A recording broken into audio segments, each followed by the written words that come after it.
The views and opinions expressed on any program are those of the producers and/or the persons appearing on the program and do not necessarily reflect the views and opinions of FRC Media, Bristol Community College, or the City of Fall River.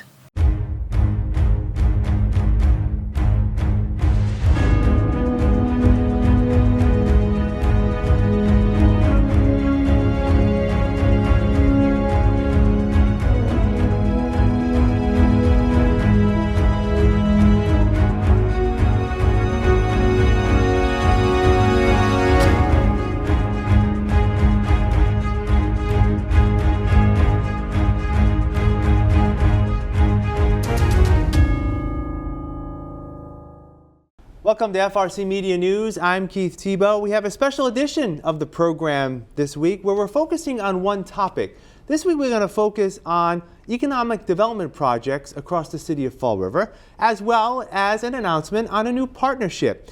You know, here at FRC Media, what we try to do is we try to reflect what's happening here in Fall River and the interests of people. You know, a lot of times we'll talk about affordability, education, public safety.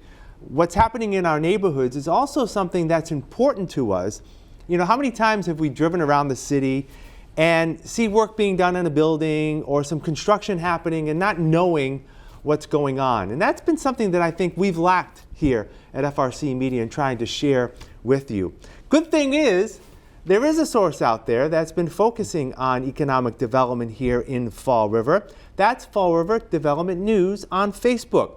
They spend the time finding out what's happening within our neighborhoods and sharing that information with you. I'm pleased to be joined today by Kevin Lawrence. He is the owner and publisher of Fall River Development News. And we're here to announce a partnership where we'll be sharing content with one another. We'll be producing some videos that'll be shared right here in FRC Media News, as well as on Fall River Development News. Kevin, thank you for joining me. I appreciate it. Pleasure to be here. Good to be here. A lot of people may know the name Kevin Lawrence. Yes. Not necessarily with television, but with radio. You've been a long-time radio guy. You've heard me, but you haven't seen me probably until now. I've been on the airwaves here in Bristol County, Massachusetts and Rhode Island for 35 plus years now, working at various radio stations, including your old alumni, WNBH. But I'm currently the program director of Cat Country 98.1 in Providence and Big 101.3. Which is a low-power FM classic hit station. Out of New Bedford. Out of New Bedford. Yeah. Yes. So tell me a little bit about your background. You talked about the radio background, but Yeah. but specifically why you got interested in like local business news and development news, and how'd you start Fall River Development News? Fall River Development News is a Facebook page about business, construction, and real estate. I started it in 2017. I've always been a business news person. I enjoy business news. If I wasn't doing radio, I think I would have liked to have been a news director, a television news director. Right. So my interest in business has been there from the beginning, but there was nobody covering business news the way I wanted it to be done in this area, particularly Fall River. The Herald News didn't have the staff. So I've kind of filled a niche with this business news in the Fall River area. Business, construction, and real estate. We've also expanded into Swansea and Somerset as well if there's not much going on in Fall River. And no doubt the page has been well received. Yes, I have. We're approaching 30,000 followers on Facebook right now and growing.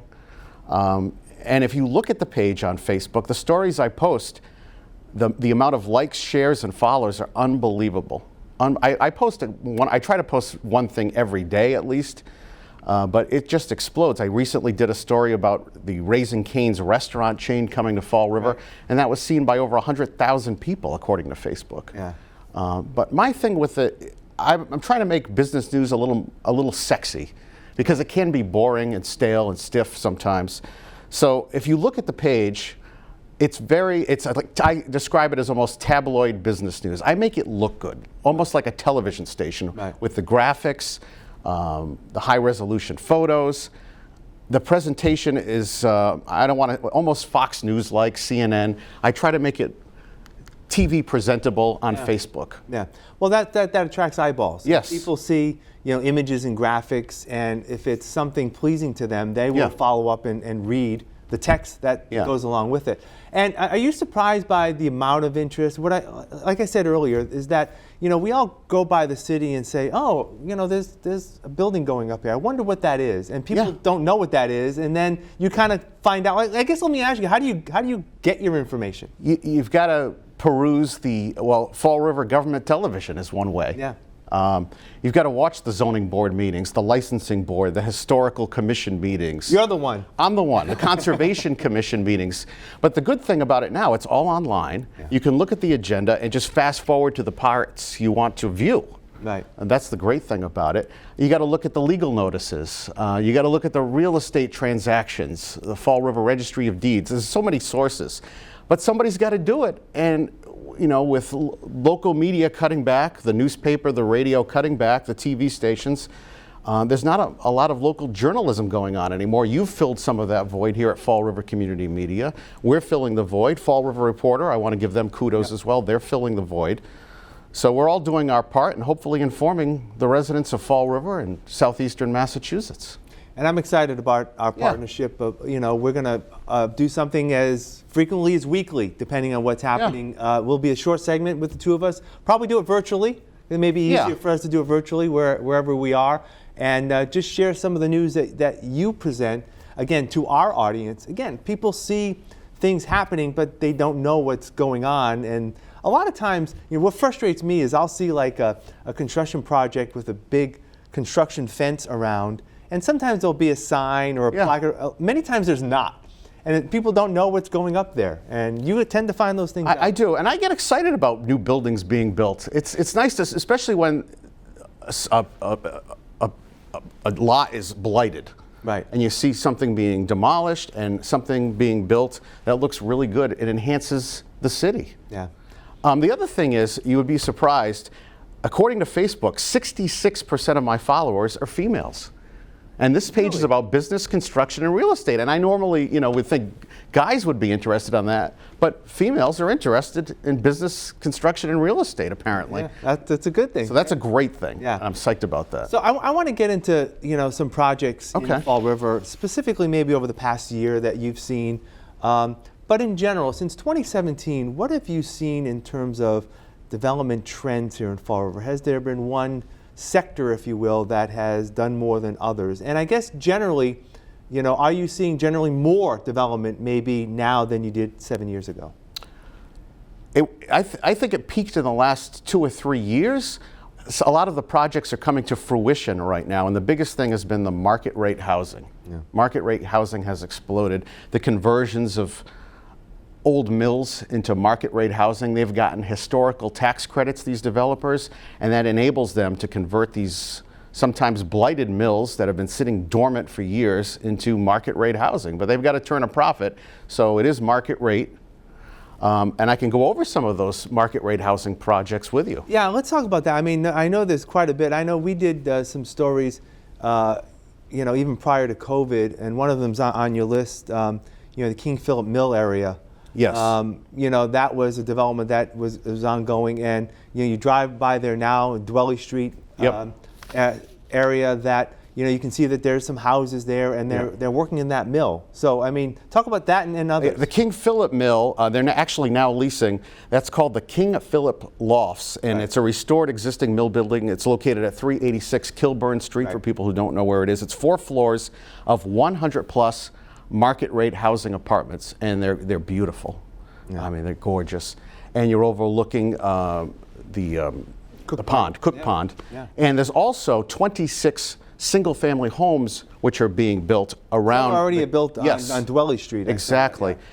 So they demolished another mill building on that property. That King Philip Mill property consisted of a couple of mill buildings. They demolished one of them, and they're making way for these 26 single-family homes which are currently being built. But that's a great revitalization of that area. Yeah. That was a blighted property and a fire hazard. Right. What other housing projects have been out there? So the prices have gone up too, as far as rentals and single-family homes and multifamily properties. One of the most bizarre developments is G&H Properties Actually, no, the Castle Rock condominiums. I'm going to go with that one first. Yeah. Castle Rock condominiums is a townhouse development adjacent to the Fall River incinerator and 195. So that was kind of a bizarre location to put something up. But these things are going for $459,000 a unit.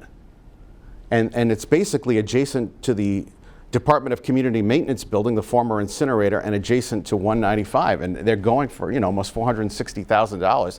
That says something about the rise in property values here in the city of Fall River.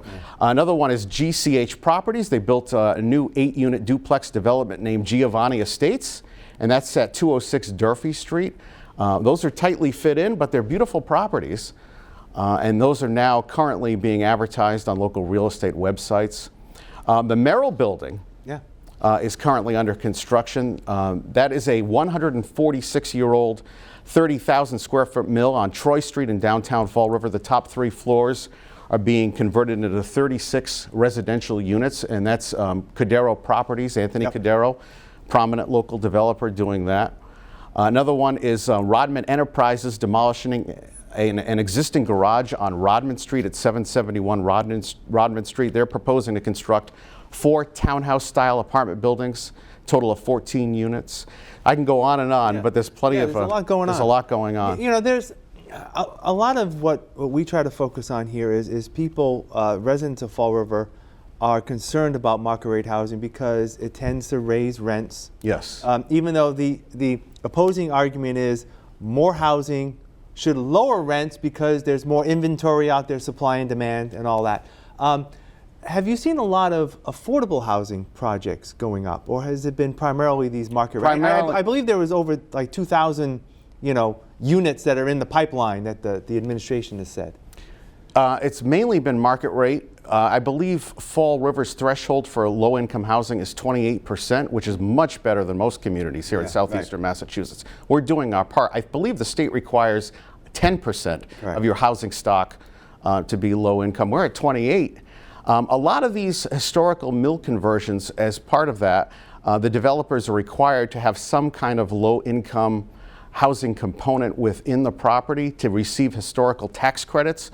So if there's 100 units, say, and there might be up to 10 units that are, I don't know if the terminology would be low income, but moderately priced affordable housing. Right. There's an affordable housing component built in with some of these recent developments. But that's about it as far as I've seen. There hasn't been a large scale, affordable, low income housing development built in the last several years as far as I can see. Yeah.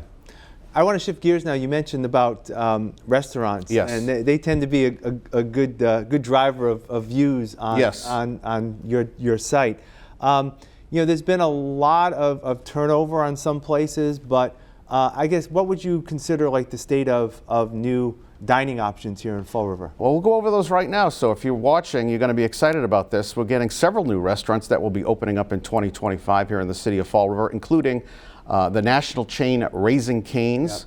They specialize in chicken fingers, and they're opening up at the former Family Foods grocery outlet property.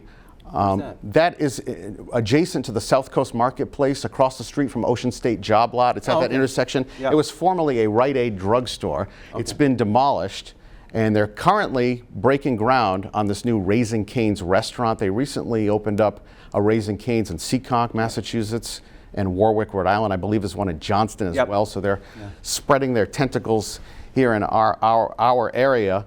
The other restaurant that's going to be opening up along the waterfront is Borgen's Cantina. That's a Mexican restaurant. That's on Ferry Street, 1 Ferry Street. That's going to be owned and operated by Michael Lund and his wife. They also operate the Tipsy Seagull and Tipsy Toboggan. Tipsy Toboggan they sold off. Oh, okay. But they also own Pier 52, and they own the Borden Light dockage, the marina. Also, a new downtown restaurant, the Counting House, is going in on Pleasant Street. That's at the Durfee Union Mills Complex. That's going to be a higher end. It's like a stone front, granite stone front. Yeah, that was the business office for the mill complex when it was during the Industrial Revolution. And that's being converted into a white tablecloth upscale restaurant That should open up fairly soon. We also have a new Brazilian barbecue restaurant, which will be opening up soon on Tucker Street.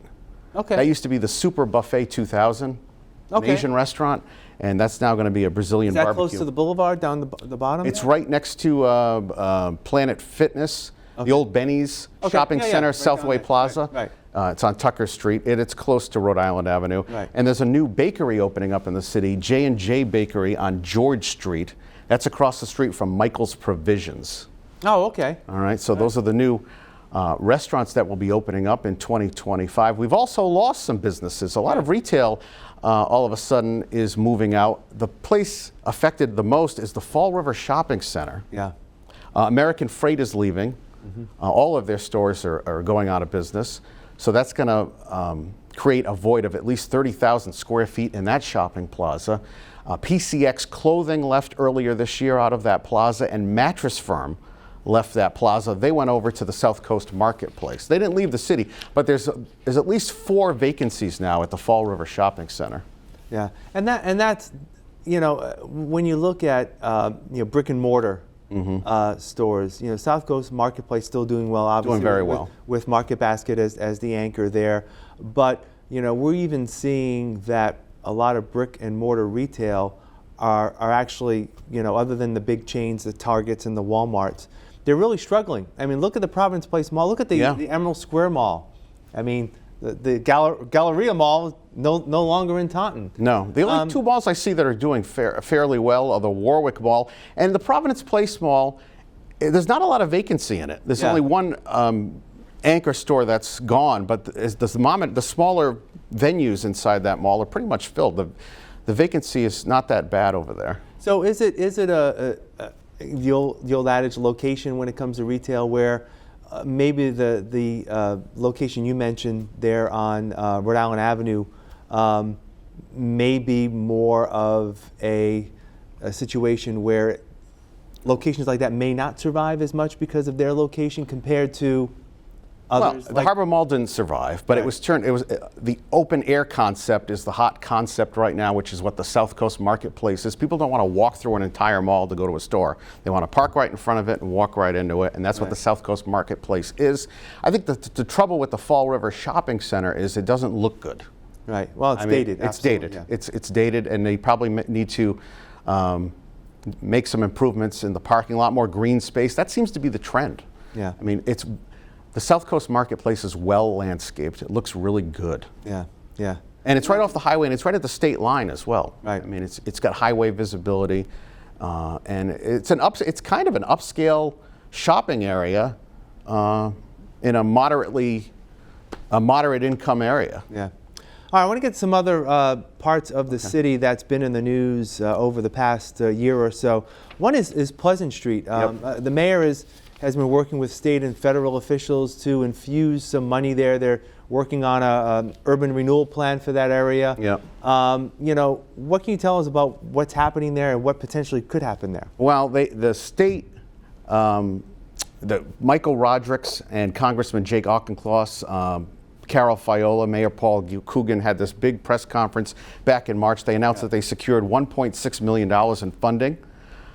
So they're going to use that for a street revitalization and storefront program. And they're going to go towards these funds renovating the streets and sidewalks and storefronts, hopefully to bring back some livelihood into that Flint neighborhood on Pleasant Street. So they've gotten some community development agency money to revitalize some of those storefronts on Pleasant Street.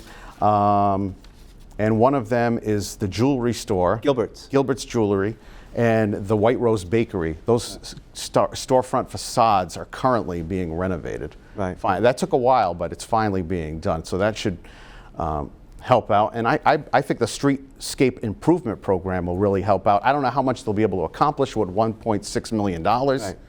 But hopefully they can at least do a few blocks and repave some of those roads. There's been some other blighted properties there that you've reported on in that neighborhood that have been sold and hopefully will be revitalized. Yeah, they've a real estate developer has bought a couple of buildings on Pleasant Street. Some of them include they're brick buildings. I have them here somewhere here. I'm trying to find it. 1703 and 1709. Yes, 1703 and 1729 Pleasant Yeah. Street. That's going to be converted into 6 one-bedroom apartments. There's also a couple of other brick buildings, but I don't have them at the top of my head That's all right right. now. But it's all in that neighborhood. It's all in that at least there's neighborhood. movement. Yeah. And I know that the mayor has said that one of the, I believe, former parochial schools in that area have been converted to housing, I believe, as well in that neighborhood.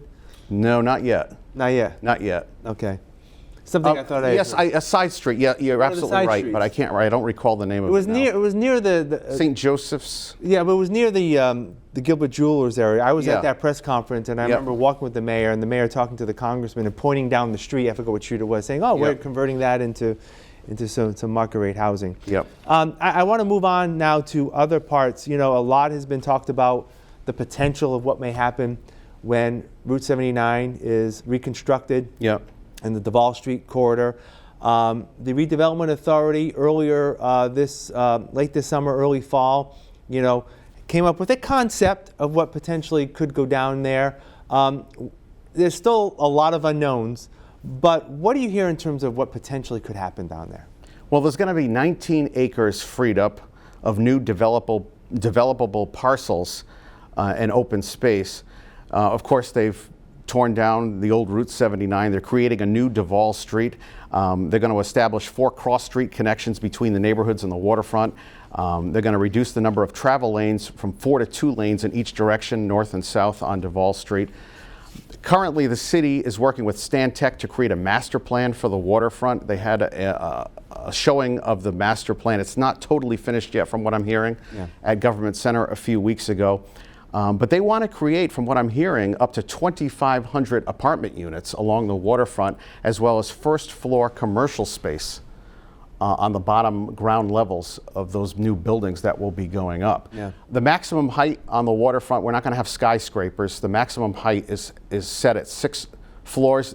Developers can get a special permit to go above that, but that would entail a lot of red tape. Right. So they want to keep it at 6 stories to not obstruct the waterfront views. But we're going to see a lot of development along that corridor with MBTA launching their train service hopefully in May. Along the waterfront area, but it's going to be exciting. They want to see a lot of shops and restaurants on the ground levels of these new buildings. Yeah, and I know in speaking with Sarah Page from the Redevelopment Authority, what is also hoped for that area, something that is needed, especially with activity down on the waterfront, is parking. Yes. And I believe that's going to be a big part of whatever development takes place down there. Yep. Spaces for parking for residents and visitors to take advantage of events that may be happening at the city pier, and also at Heritage State Park. So. From the renderings I've seen too, there will be parking along the new Duval streets once they are rebuilt. The sidewalks are going to be wider. It's going to be much more pedestrian friendly, and you'll have much more water access once this construction is completed. There are a couple of buildings already proposed for the waterfront. I'm going to tell you what they are. Now, local businessman Bob Karam, he purchased a multifamily home on 47 Hathaway Street and 48 Taylor Street. That's right near Point Gloria. It's right in front of Point Gloria. Both of those homes were demolished over the past year, and he's planning to put up an apartment building there. And the other one is a new 6-story mixed-use waterfront apartment building planned for 609 Duval Street. That's near the gas station on Duval Street. That's if you've seen the renderings for that, it's really quite a sight. So that'll be a 6-story market rate apartment complex with waterfront views along Duval Street. And that was a former warehouse that was torn down. It's right next to the gas station. That was a blighted piece of property, and hopefully this will come to fruition and it'll improve the look of that area. I want to shift gears. Another big section of the city that is always talked about and appears to be some movement in terms of development is downtown. Yes. Along South Main Street, that area, I know that the Redevelopment Authority has been working with issues there. You talked about, the Merrill building. That's sort of considered still part of downtown. There. What are you hearing about projects in downtown? Well, the biggest one right now, Bank 5 is investing over $12 million in downtown Fall River. That's where they have their corporate headquarters on North Main Street. Right near the library. Yeah. And you can see the ongoing construction right now. So they're a $12 million facade improvement, interior improvements. That's going to be a nice boon to downtown. The other thing is the lofts at Hartwell Street. That's coming to fruition hopefully this year. That was the former Thomas Edison Light Station at 60 Hartwell Street. They tore that down. Right. Just a lot right now. Yeah, it's just a lot right now. And they're planning to construct a 6-story, 70-foot tall residential building. And that's going to contain 102 market rate apartments. That will also overlook 195, which is right. Yeah, so people are going to see it from 195. Right. Which is going to look great. And there's going to be a commercial component on the first floor as well, where they hope to have maybe a coffee shop or something on the first level. But there'll be market rate apartments, 102 people. They've also been transforming building after building, the Cadero Properties Group. The former Lady Garment Workers Union building right across from Government Center has been transformed. They've been redoing a lot of these historic buildings, including the Merrill building, which they're working on right now. But every time they redo these buildings, they're market rate apartments, and people are moving into downtown. And that's important for businesses downtown because they're going to have people, they're going to have customers to go into these buildings. Right. I mean, have you heard anything about work that may be done like on South Main Street? I mean, there's that could use some streetscaping, to be honest with you. They did purchase street under the last administration. South Main Street, particularly Columbia Street, needs some improvements. It's worn, and the local utility companies have dug trenches and ripped up some of that pavement. So that area does need some work. No plan yet from the administration, as far as I know about. Yeah. There is another market rate apartment complex also going in where the Adaskin Furniture Building was. That used to be the old Aetna building on South Main Street. That's been vacant for at least a decade. Yeah. And I believe there's going to be 36 units of market rate and affordable housing in that building. So that's going to be both. Right. They're getting some historical tax credits for that. Yeah. So the more residents we get downtown living and working there, I think is a good thing for the city.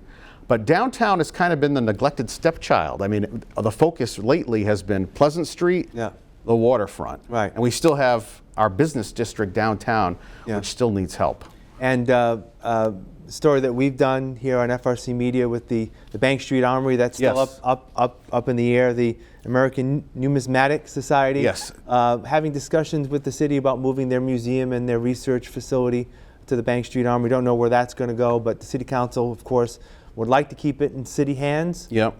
You know, vetoed a project for housing there, so who knows what's going to happen with that. Yeah, they currently have a museum in Lower Manhattan right now. It's a coin museum.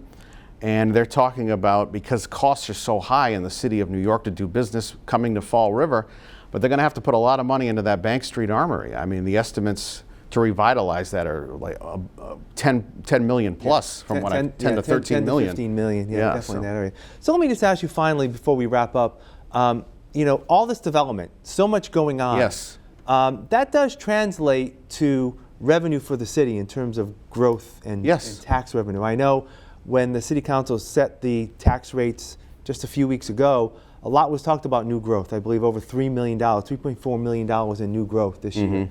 And that's all good things for Fall River. Yes. I mean, talk about... It is a good thing for Fall River. Hopefully, we just got to keep, I believe, our spending in line. I mean, you can take in all this money, but if you're spending more than is coming in, it's a wash. Yeah. So hopefully we can keep the construction going. It's not just the downtown, Pleasant Street and the waterfront. We also didn't mention the industrial park, but there's quite a few things going on in there. Yep. On Innovation Way, the several buildings under construction across from Amazon. A new giant cold storage facility is going to be built. We did the story on that on Fall River Development News last week. So there's just ongoing things throughout every sector of the city. Yep. And the good thing is, we'll be partnering and we'll be able to share it with you. As Kevin knows it, he'll be able to share it with us and we'll be able to share it back with him. Kevin, I appreciate your time. We're looking forward to the partnership. My pleasure. I appreciate it. And thank you for joining us at FRC Media News. You can watch FRC Media News Thursdays at 6 p.m. and Fridays at 5:30 p.m. For all of us here at FRC Media News, I'm Keith Tebow. Have a great weekend. We'll see you next week.